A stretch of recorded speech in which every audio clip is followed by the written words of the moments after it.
Yes.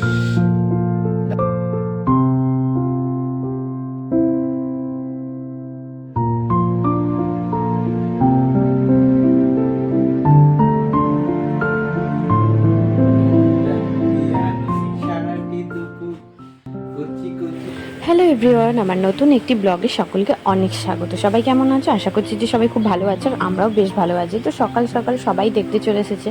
তো নার্সিংহোমের visiting hour সকালবেলাতেই ছিল 10টা থেকে 11টা, বিকেলে ছিল না। ওই নার্সিংহোমের রুলস যেটা। তো তারপর সেরকম ভিডিও করা হয়নি। ভিডিও মানে আমি তো রেস্টই করছিলাম আর কি, ভিডিও করব। তো বেবিকে 2 ঘন্টার মানে 2 ঘন্টা ছাড়া ছাড়া আনছিল আমার কাছে ফিট করানোর জন্য। তো যাই হোক, তো দুপুরের এখন লাঞ্চ দিয়ে গেছে। তো সেদিনকে যেহেতু এটা আমার ডেলিভারির পরের দিনকে, তো পরের দিনের একদম গলা ভাত, প্লেন ঝোল, মাছ মানে মাছের ঝোল, এরকম নর্মালি একদম খাওয়া দাওয়া দিয়ে গেছে। আর খাওয়া দাওয়াগুলো কিন্তু টেস্টি ছিল। তো যাই হোক না কেন, ভালো লাগছে খেতে? টেস্ট আছে? ঠিকই আছে। এখন এরকম সাদা মাটা খাই, এবার এটা কি মাছের পিস? মাছের ঝোল, ডাল, আলু ভাজা, ডাল আর এই কলা ভাত। আচ্ছা। তো এখন হাজব্যান্ড লাঞ্চ করে নিচ্ছে। তো দিদি সকালবেলা ওকে ভাত তরকারি সব করে দিয়ে দিয়েছিল। তো সেই লাঞ্চ করছে। আর ও সকালবেলায় এসেছে, মা রাত্রিবেলা থাকে, সকালবেলা চলে যায়, তারপর ও সকালবেলা আসে। তো স্নান টান করে নিও এখন লাঞ্চ করছে। তো আজকে ছিল আমার ফার্স্ট ডক, মানে আমাকে দাঁড় করাবে। তো আমি সবার মুখ থেকে শুনতাম এটা নাকি খুব পেনফুল হয়। তো ওই জন্য আমার হাজব্যান্ডকে বললাম তুমি হাত ধরো, আমি দাঁড়িয়ে পড়বো। তো আমি দাঁড়িয়ে পড়েছিলাম। সত্যি বলতে গেলে অনেস্টলি রিভিউ যেটা বলবো, আমার কিন্তু সেরকম কষ্ট হয়নি। সেরকম কষ্ট মানে সবাই যেরকম বলতো যে খুব লাগে, খুব ব্যথা হয়, তো সেই থেকে না বলবো আমার সেরকম লাগেনি। আমি একা কেমন একা লাগছে? পেরেছিলাম দাঁড়াতে। এখন অনেকটা ভালো লাগছে। আজকে উঠে দাঁড়ালে তো ব্যথা করেছে? সেরকম ব্যথা নয়, এই যে সবাই বলে ইউটিউবে, ইনস্টাগ্রামে, তাও সবার মুখে দিয়ে শুনি, ভয়ে ভয়ে ছিলাম যেটা, সেটা হয় না। আর আজকে তো তুমি ধরেছো, আমি দাঁড়িয়ে পড়েছি। আমাকে ওরাও কিন্তু মানে করে দাঁড় করায়নি, মানে ওরা আসার আগেই আমি তোমাকে ধরেই দাঁড়িয়ে পড়েছি। এরকম কি মনে হলো যে অনেক ওষুধ দিচ্ছে, সেই হসপিটালে আছো, সেই একদম এই ঘরোয়া যে পরিবেশ না? চ্যানেল একটুও কিন্তু চ্যানেল ফোলেনি। তারপরে অ্যানাস্থেসিয়ার ইঞ্জেকশন সবাই যে বলে জোরে দেয়, এই লাগে সেই লাগে, সেরকমও লাগেনি। অসার কেটে যাওয়ার পর বলে খুব যন্ত্রণা হচ্ছিল। হ্যাঁ, তখন একটা যন্ত্রণা হচ্ছিল, সেটারও ট্রিটমেন্ট আলাদা, সেটারও মানে ইঞ্জেকশন প্রসেস না, এখন অন্য টেকনোলজি উঠে গেছে, বাতি সিস্টেম, যেটা ওই দেওয়া হয়, যেমন বাটি দেওয়া হয় সেরকম টাইপের ওষুধ ওটা দিয়েছে। সেরকম অত ইঞ্জেকশনও পুশ করেনি, যে দাবনা ইঞ্জেকশন বা হাতি ইঞ্জেকশন বা চ্যানেল ইঞ্জেকশন সেরকমও দেয়নি কিছু। তো ওই তখনই একবার যা অসাদ কেটে যেতে একবার যা যন্ত্রণা হয়েছে আর সেটা। আজকে একটা ইঞ্জেকশন দিল, কালকে এমনি সেলাইনের মনে হয় না চ্যানেলেই দিয়েছিল।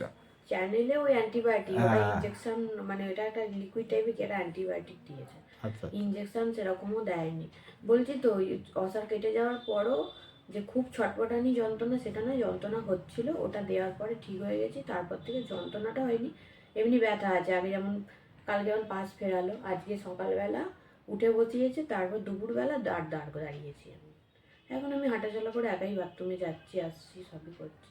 মানে এটা একটা অবিশ্বাস্য ব্যাপার না যে কালকে হলো, আজকে বিষয়টা তুমি হ্যাঁ, এবার মোটামুটি কি অনেকটা ফিটের একটা দিকে। ব্যথা আছে, টাটিয়ে বিষ যেটা থাকবে, কিন্তু এই যে লোকের মুখে শুনতাম যে খুব কষ্ট, খুব কষ্ট, এই মানে সহ্য করার মতো। আর সব সময় মানে নার্স দিদিদের ডাকলেও খুব ভালো কেয়ার, মানে কোনোদিন বিরক্ত হচ্ছে না কোনো মেন একটা সময়। জিনিস দেখলাম, অতিরিক্ত ইঞ্জেকশন কিন্তু এরা ইউজ করলো না। ওতে এখন অন্য প্রসেসে ব্যথার সম্পূর্ণ দুবারই ব্যথার দিয়েছে, কালকে দুপুরবেলা একবার, আর রাত্রিবেলা দিল কিনা মনে পড়ছে না, আর আজকে একবার সকালবেলা দিয়েছে। সেটাও ওই বাটি টাইপের, যেটা চুন্ডিকে দেওয়া হয়, সেটা ইঞ্জেকশন দেয়নি। আর ইঞ্জেকশন যেটার মধ্যে একটা অ্যান্টিবায়োটিক ইঞ্জেকশন দিয়েছে, সেটাও তাও মানে ওটা ছুঁচ নয়, দেখলাম তোমার সিরিঞ্জের মধ্যে কোনো একটা লিকুইড, সেটা ওই সামনেটা এরকম দিল, আর একটা তো মানে অ্যাসিলাইনের মতন অ্যান্টিবায়োটিক দিল। অতিরিক্ত যে দাম নয়, হাতে ফুটিয়েছে, এই ফুটিয়েছে, সেরকমও না ইঞ্জেকশন। খুব ভালো পরিষেবা, ঘরোয়া একবারে যেন পরিবেশ বলছি তো সেখানে। আজকে 2 দিন আমার হয়ে গেল, 2 দিনে আমি অনেকটাই ফিট। তো ওকে, ডান। পরে কীরকম থাকো সবাইকে শেয়ার করো। হ্যাঁ, সন্ধেবেলা আজকে 2 তারিখ, দুজনে বসে বসে গল্প করছি। ও আজকে উঠে বসেছে, তো দাঁড়িয়েওছে এবং হেঁটে হেঁটে অলরেডি বাথরুমও যাচ্ছে, একা একাই যাচ্ছি। একা একাই যাচ্ছে। আমি যখন দাঁড়াচ্ছিল একটুখানি ওকে জাস্ট হেল্প করেছি, আদারওয়াইজ ও নিজে নিজেই সবটা করতে পারছে। খুব ভালো লাগলো এখানকার পরিষেবা, এবং একদম ঘরোয়া পরিবেশ, শান্ত পরিবেশ, হাইজিন মেনটেন করছে সব সময় এরা। যদিও বা এটা কেবিনে আছি, কিন্তু পাশে যে জেনারেল বেডগুলো আছে সেখানেও পরিষ্কার পরিচ্ছন্ন। কখনো কোনো পেশেন্টের কোনো দরকার হলে প্রতিটা বেডের পাশে একটা করে সুইচ আছে, প্রেস করলেই ওরা সঙ্গে সঙ্গে চলে আসছে। একবারের জায়গায় 10বার ডাকলেও কিন্তু বিরক্ত হচ্ছে না। এই জায়গাটা খুব ভালো লাগলো। আর সব থেকে ব্যাপার মানে হসপিটাল বলে মনে হচ্ছে না, নিজের ঘরই মনে হচ্ছে। মানে ওই হসপিটালে যে হসপিটাল গন্ধ বা হসপিটাল ব্যাপার নিজের ঘরেই মনে হচ্ছে। এখন তো বেবি নেই, বেবি তো ওখানে হিটার রুমে আছে এত ঠান্ডার জন্য, আর এই রুমটাও গরম বলো। আমি তো কিছুই পরিনি, আমার ঠান্ডাও লাগছে না। ও বাইরে গেছিল বলে জ্যাকেট পরেছে, একটু বাইরে টিফিন করতে গেছিল তাই জ্যাকেট পরেছে। আমার এখানে বেড আছে, এই বেডটায় আমি শুচ্ছি। মোটামুটি একজনের শোয়ার মতন ঠিকঠাক একদম। বেবিকে মাঝে মাঝে আনছে, অ্যাটাচ বাথরুম আছে, বেবিকে 2 ঘন্টা অন্তর আনছে, সেটা বেস্ট ফিডিং করানোর জন্য। তো আলটিমেটলি বেশ ভালো পরিষেবা, খুব ভালো লাগলো। তো এটা হচ্ছে তারপরের দিনের ভিডিও, মানে 3 তারিখের ভিডিও। 2 তারিখের ভিডিওটা শেয়ার করলাম, 3 তারিখের ভিডিও। তো মা বেরিয়ে যাবে, মা যেহেতু সারা রাত্রি ছিল, আর এখানে ভোর 5টার সময়তেই এসে আমাকে একদম ক্লিন করে দিত, মানে মুখ ধোয়া, ড্রেস চেঞ্জ করা, এমনকি চা বিস্কিট সব দিয়ে যেত। তো বেবিকে এখানে তার মধ্যে দিয়ে গেছে। তো আমি একটু বেবিকে নিয়ে রোদের মধ্যে, পাশের বেড থেকে একটু রোদ আসছিল, তো সেই রোদের মধ্যে বেবিকে নিয়ে বসেছিলাম। তো মাও ছিল, তো মা বেবিকে কোলে নিল। তো তারপরেই মা একটু পরে বেরিয়ে যাবে। তো ওটাই, তাই বেবিকে নিয়ে একটু সময় কাটাচ্ছিলাম আমরা। ঠিক আছে, আর শান্ত স্বভাবের, কিন্তু ও কিন্তু বেশি করছে না, ঠিক আছে। হে তো বাচ্চা কাঁদবে, কিন্তু একবারে দেখা যাক। দিদা যদি আসে আমার খুব ভালো, কারণ দিদাকে আমি দেখেছি কোনো দিন কারোর সাথে ঝগড়াঝাটি করে না। ঠিক আছে, ওটা তো দিদা তো সেই জামানার লোক। হ্যাঁ, একদম। কলিযুগে ছেলে মেয়ে ভালো হবে বলছি। পাপা ক্যারাটেতে ভর্তি করবে। আমার খুব ইচ্ছা ওকে আমি ক্যারাটেতে ভর্তি করবো আর সাঁতারে ভর্তি করবো। সাঁতারে না, এমনি না, পুকুর তো আমাদের ওখানে নেই, তো ওকে তো দেখলেই তোমরা, আমরা 3জন মিলে বেবিকে নিয়ে খুব ভালো সময় কাটাচ্ছিলাম। আর বলছিল যে ওর দিদা এসেছে কিনা, তো ওর দিদা মানে মতন বলছিল যে, যাই হোক যেটা বলে সবাই। তো তার মধ্যে আমাকে লাঞ্চ দিয়ে গেছে। তো লাঞ্চেও সেরকম গলা ভাত ছিল, সবজি ছিল, ডাল ছিল, মুসুর ডালটা দিত প্রত্যেক দিনই, আর মাছের ঝোল আর গলা ভাতই ছিল। তো এরই মধ্যে আমি তাড়াতাড়ি লাঞ্চ করে নিই, আর হাজব্যান্ড ওখানে শুয়ে শুয়ে সিনেমা দেখছে, ওর লাঞ্চ হয়ে গেছে। তো তারপরেই দেখো বেবিকে নিয়ে এসেছিলো, তো আমাকে বলেছিল যে দুধ খাওয়ানো প্র্যাকটিস করাতে। তো ব্রেস্ট ফিডিংয়ের জন্য মাঝে মাঝে আনতো, কিন্তু তখনও যেহেতু ব্রেস্ট মিল্ক সেরকমভাবে আমার আসেনি। তো নার্সিংহোমে যে 2 দিন ও ছিল ওখানে, তো ওরা ওখানে ফর্মুলা মিল্ক ওকে খাওয়াতো। ওকে মানে প্রত্যেক বেবিকে হিটার রুমে রেখে দিত, 2 ঘন্টা অন্তর অন্তর সব মায়েদের কাছে নিয়ে যাওয়া হতো, আর সবাইকে খাওয়ানো হতো। তো আমাকেও বাটি চামচ করে দিয়ে গিয়েছিল। তো আমিও ওকে জাস্ট খাওয়ানো প্র্যাকটিস করাচ্ছিলাম, ওরা আমাদের প্র্যাকটিস করাচ্ছিল। তো তারই একটু ভিডিও নেওয়া ছিল, তোমাদের সঙ্গে সেটা শেয়ার করে দিলাম। আর আমার ইউটিউবে ওটা মেমোরি হয়ে থেকে থাকবে, আমাদের বেবি বড় হয়ে এটা থেকে খুব খুশি হবে। বাবু গন্নু পাপা এমন নিচে চুলি খাঁচা হয়ে গেছে। দাও চুলটা দিক করে, দিকটা এসে দেখি, দিকটা দেখি, ওদিকটা। চুল করো না, চুল থেকে ধুলো পড়বে। আচ্ছা, না না, এই তো, কই রে কই, তুমি ঘুমো করছো,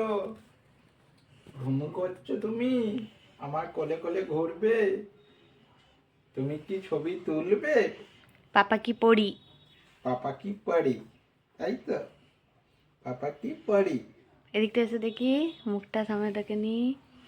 হ্যাঁ পাচ্ছি। এই দেখো আলো কত, কত আলো, কত আলো। হ্যাঁ, কি করছো, ঘুম দিচ্ছে। ঘুমো করছো, তোমার ব্রুটা আমার মতন হয়েছে বলছে, তুমি পদ্মরানী পাল এসছো, আমার দিদা, তুমি দিদা এসছো। ঠিক আছে, দিদা খুব ভালো মানুষ ছিল, তুমিও ভালো মানুষ হবে, ঠিক আছে।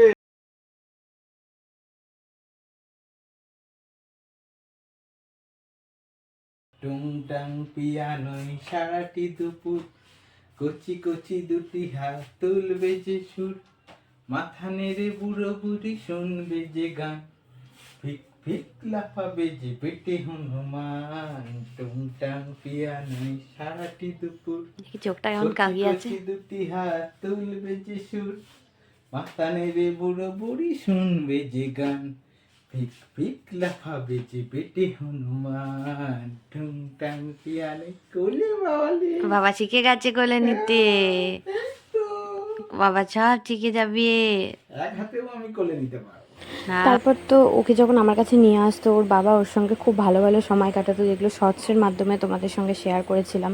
ওকে কবিতা বলে গান গিয়ে নাচিয়ে কি সুন্দর করতো, আর ও কিন্তু খুব মজা নিত, মাঝে মাঝে ঘুমিয়েও পড়তো বা খুব কেঁদে থাকলে মানে কাঁদলে একটু চুপও হয়ে যেত। তো যাই হোক, এটাও ঘরেও যদি বা করতো, তোমাদের সঙ্গে শর্টসে যেহেতু শেয়ার করেছি তো এখানে বড় ভিডিওতে অত দেখাচ্ছি না। তারপর আমরা বলেছিলাম আমাদের নার্সদের যে ওকে কিভাবে র্যাপিং করানো হয় সেটা আমাদের শেখাতে, কারণ আমরা বাড়ি গেলে ওকে কীভাবে র্যাপিং করবো বা নিয়ে যাবো এটা তো জরুরি, যেহেতু অনেকটা ছোট, এখন নিউ বর্ন যেহেতু, তো সেই কারণের জন্য ওরা একটু পরে আমাদের বেবি র্যাপিং শেখাবে। তো র্যাপিংটা আমরা এবার শিখে নেবো, তো সেই ভিডিও নেওয়া ছিল, তোমাদের সঙ্গে শেয়ার করব। এখানে তো গরমে আছো, তাই তো? হ্যাঁ, কালকে টাওয়াল নিয়ে এসে জড়িয়ে নিয়ে যেতে হবে। কেমন দেখছে দেখো না কান উঠিয়ে, খুলে রেখে কি জামা পড়েছে গো।